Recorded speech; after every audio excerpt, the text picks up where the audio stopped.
ಪ್ರೈಸಲ್ಲ ಒಳ್ಳೆ ಒಂದು ಆ್ಯಪ್ ಸಿಕ್ತು. ಆ್ಯಪ್ನ ಡೌನ್ಲೋಡ್ ಮಾಡಿಕೊಂಡು ಆ ಮ್ಯೂಸಿಕ್ ಸಮೇತಾಗಿ ಮ್ಯೂಸಿಕ್ ಬರ್ತದೆ ತಕ್ಕಂಗೆ ನಾವು ದೇವರ ಹಾಡುಗಳು ಹಾಡಿದ್ರೆ ಅದು ತಕ್ಕಂಗೆ ಅವರು ಕಮೆಂಟ್ಮೆಂಟ್ಸ್ ಮಾಡ್ತಾರೆ ನೋಡ್ರಿ, ಕೆಟ್ಟದಾಗಿ ಮಾಡ್ತಾರೆ.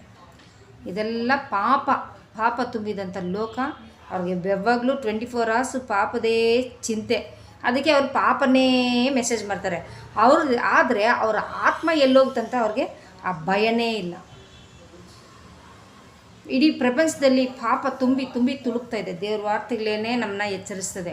ಪಾಪವು ಬಂದು ದೇವರಿಂದ ಬಂದಿಲ್ಲ, ಪಾಪ ಬಂದು ನಮ್ಮ ಸ್ವಬುದ್ಧಿಯಿಂದ ಆಲೋಚನೆಯಿಂದನೇ ಪಾಪ ತುಂಬಿ ತುಳುಕ್ತೆ. ಆ ಪಾಪದ ಸಂಬಳ ಏನಂತೆ? ಮರಣ. ಅದಕ್ಕೆ ದೇವ್ರ ಕಡೆಗೆ ತಿರ್ಕೊಂಡು ದೇವ್ರ ವಾರ್ತೆಗಳನ್ನ ಓದ್ರಿ, ಬೈಬಲ್ ಓದ್ರಿ. ತುಂಬ ಚೆನ್ನಾಗಿದೆ. ಜೇಮ್ಸಲ್ಲಿ ಯಾಕೋಬನ ಅಧ್ಯಾಯದಲ್ಲಿ 1ನೇ ಅಧ್ಯಾಯದಿಂದ ಓದ್ರಿ. ತುಂಬ ಚೆನ್ನಾಗಿ ದೇವರು ನಿಮಗೆ ಪ್ರಸಂಗ ಮಾಡಬೇಕಾದ್ರೆ ನನಗೂ ದೇವ್ರು ನನ್ನೊಂದಿಗೂ